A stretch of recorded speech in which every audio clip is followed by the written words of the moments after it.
देखिए, अभी हम सीट के ऊपर तैयारी पे नहीं जा रहे हैं। हमारी तैयारी 134 लोकसभा सीट है तीनों राज्य में, उस पर हमारी नजर है।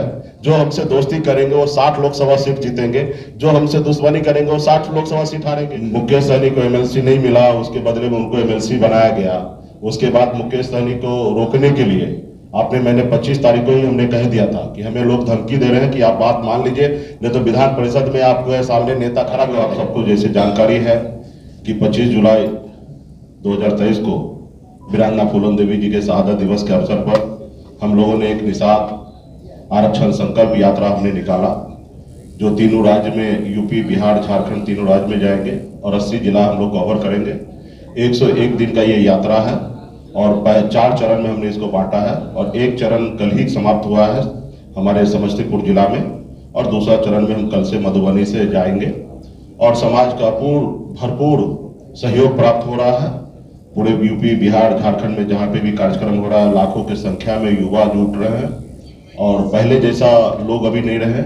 मोदी जी के कारण डिजिटल इंडिया का लाभ हमको भी मिल रहा है, जो आज यूथ जो है मजबूती से साथ दे रहे हैं। वो देख रहे हैं कि उनके घर, उनके बच्चे, उनके आने वाला पीढ़ी को कैसे भविष्य बेहतर हो। हमारी मांग है कि निषाद समाज को आरक्षण मिले। जब बंगाल में आरक्षण है, दिल्ली में आरक्षण है, तो बिहार या उत्तर प्रदेश, झारखंड में क्यों नहीं? जब देश एक है, देश के चलाने वाला माननीय प्रधानमंत्री जी एक है, गृह मंत्री जी एक है, तो भला हमारे साथ भेदभाव क्यों हो रहा है?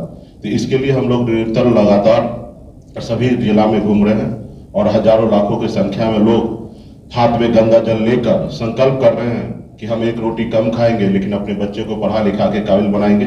हाथ में गंगा जल लेके संकल्प कर रहे हैं कि हम समाज की एकता के लिए, समाज को आगे बढ़ाने के लिए हर परिस्थिति में हम संघर्ष करेंगे। तो ये सारी चीजों को लेकर और एक अभी तक तकरीबन हम लोगों ने 10 लाख के आसपास में गंगा जल लेके समाज के लोगों ने संकल्प ले लिया है और इसको और गति देने के लिए हम लोगों ने प्लान किया है।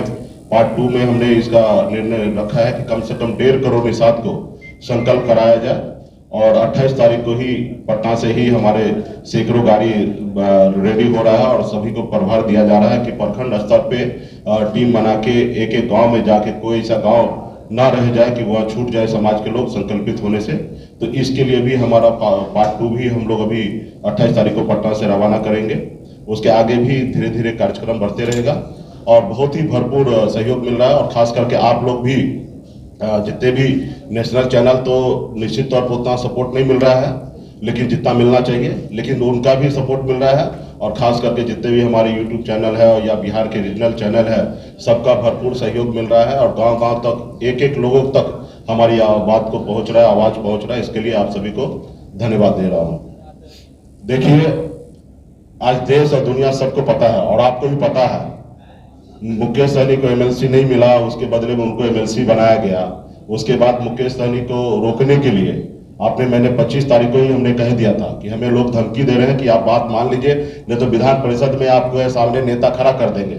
हमने कहा था कि आप कर लीजिए, आप मुख्यमंत्री बना दीजिए, प्रधानमंत्री बना दीजिए, मुझे उससे कोई फर्क नहीं पड़ता है। तो आप लोगों को भी पता है कि आज से 6 महीना पहले, एमएलसी बनने से पहले आप लोग कितना लोग जानते थे और मोदी जी से फायदा जो हमको मिला है, डिजिटल इंडिया, जो आज पूरे गांव में कहीं पे भी जाइए तो अभी लोग पहले जैसा बुर्बक नहीं रहा, बहुत समझदार हो गया। आज का युवा के पास मोबाइल आ गया और उसमें टच स्क्रीन वाला मोबाइल है और वो देख रहा है देश दुनिया में कैसे लोग आगे बढ़ रहे हैं, कैसे कौन पीछे जा रहे हैं, किनको लोग खत्म करने के लिए कैसे लाया जा रहा है। और मुझे खुशी है कि हरीश सहनी जी को नेता बनाया गया। कल तक वो मान रहे थे भारतीय जनता पार्टी कि बिहार में नीतीश कुमार फैक्टर है और नीतीश कुमार जी को कमजोर करने के लिए सम्राट चौधरी जी को लाया गया, उनको नेता बनाया गया। और आज मुझे खुशी है कि आज वो मान रहे हैं कि नीतीश कुमार जी फैक्टर नहीं है, मुकेश सहनी फैक्टर है। इसलिए सम्राट चौधरी जी को आनंद फानन में उनको उतार दिया कुर्सी से और आनंद फानन में हरीश सहनी जी को बैठा गया। इस बात से मुझे खुशी है कि लोग मुझे अभी समझने लगा कि बिहार में एक हम फैक्टर बन गए हैं और सम्राट चौधरी जी को कोई खुशी से नहीं उतरे हैं। सम्राट जी को बहुत तकलीफ हुआ है। कल तक कुशवाहा समाज को लगता था कि मेरे समाज में से कोई एक नेता को लाए हैं और उनको खुशी मिलता था, लेकिन उनको उतारने के बाद उस कुशवाहा समाज से पूछे कि उनको कैसा लग रहा, और खुद सम्राट चौधरी को भी अच्छा नहीं लगा। उन्होंने एक खास करके जब भी उनको उतारा गया तो उन्होंने एक सोशल मीडिया पे और खास करके फेसबुक पे उन्होंने एक पोस्ट लगाया था, तूफानों से आंख मिलाकर सैलाब को पार करो और मल्लाह के चक्कर छोड़ो, तैर कर दरिया पार करो। यह बताइए कि भारतीय जनता पार्टी के प्रदेश अध्यक्ष मल्ला समाज के बारे में इस तरीके से कोट लिखा गया। जब उनको दिल्ली से बात हुआ तो 24 मतलब कुछ ही घंटे में इसको डिलीट किया गया। तो ये भारतीय जनता पार्टी से दर्शाता है कि कितना उनको बेइज्जत करके उनको कुर्सी से उतारा गया।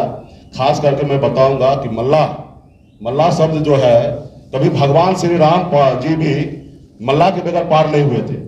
तो आज के समय में युग में अगर कोई सोचे कि मल्ला का चक्कर छोड़ो और खुद पार लग जाए तो यह असंभव है। जब राम जी को मल्ला जरूरत पड़ा था, केवट महाराज जरूरी गिरा, तो आज भी मल्ला का जरूरत होगा। और मैं तो अभी भी आग्रह करूंगा, माननीय प्रधानमंत्री जी देश के प्रधानमंत्री हैं और उन्होंने भी संकल्प लिया था कि हम देश के हर वर्ग के लिए काम करेंगे, किसी से भेदभाव नहीं करेंगे, हर किसी को आगे बढ़ाएंगे। तो मैं अभी भी आग्रह करता हूँ, उम्मीद करता हूँ कि माननीय प्रधानमंत्री जी 5-6 महीना और हैं अभी देश में, और हम आग्रह करेंगे कि वो निषाद को आरक्षण, जो हम देश के संविधान के दायरे में रहकर मुझे आरक्षण चाहिए, हम नहीं चाहते कि हम पे कोई मेहरबानी करे। आरक्षण ऑलरेडी बिहार देश में मिला हुआ है, निषाद को सिर्फ ओबीसी में रखा गया, ओबीसी से निकालकर एससी में जोड़ना है और ये काम देश के माननीय प्रधानमंत्री जी कर सकते हैं। प्रतिपक्ष का नेता बना दिया कि आपके लिए कितनी संभावनाएं है बीजेपी में या फिर आईएनडीआई में?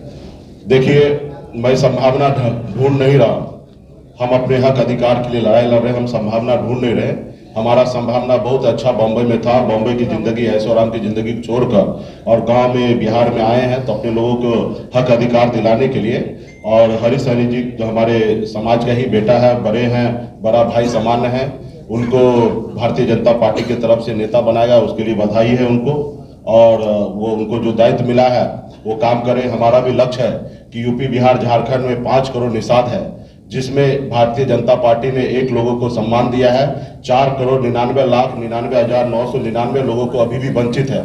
तो इनके लिए हम लोग काम करेंगे। बाकी अब जो लोगों को जो दायित्व मिला वो अपना देखे, और उनसे मैं बड़े भाई होने के नाते उनसे आग्रह करूंगा कि आप भी कभी वीआईपी पार्टी का सदस्य बने थे और आपने अपने पूर्वज को साक्षी मानकर आपने संकल्प लिया था, कसम खाया था कि भारत वीआईपी पार्टी, विकासशील इंसान पार्टी के उद्देश्य को पूरा करेंगे और अपने समाज के हक अधिकार के लिए लड़ेंगे। तो कृपया करके आप जो उद्देश्य आपने संकल्प लिया था उसको पूरा करें, जहां पे भी रहे स्वस्थ होकर अच्छे काम करें। मेरा शुभकामनाएं उनको। लेकिन हर पार्टी का लाइन होता है कि वो 20 सीट पे तैयारी कर रही है, 30 पे कर रही है, आप क्या 40 पे कर रहे हैं या कुछ और सोच रखा है? देखिए, अभी हम सीट के ऊपर तैयारी पे नहीं जा रहे हैं। हमारी तैयारी 134 लोकसभा सीट है तीनों राज्य में, उस पर हमारी नजर है। जो हमसे दोस्ती करेंगे वो 60 लोकसभा सीट जीतेंगे, जो हमसे दुश्मनी करेंगे वो 60 लोकसभा सीट हारेंगे।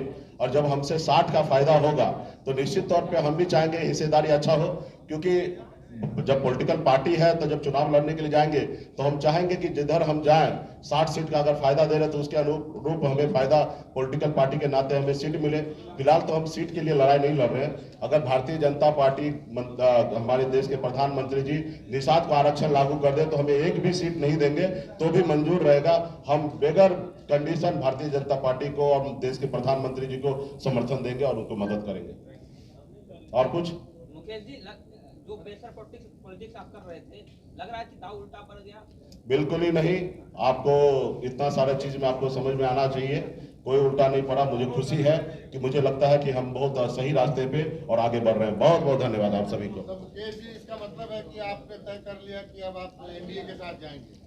हमने क्या तय कर लिया, वो समय आएगा तो आपको फिर से बताएंगे बढ़िया से। बहुत बहुत धन्यवाद।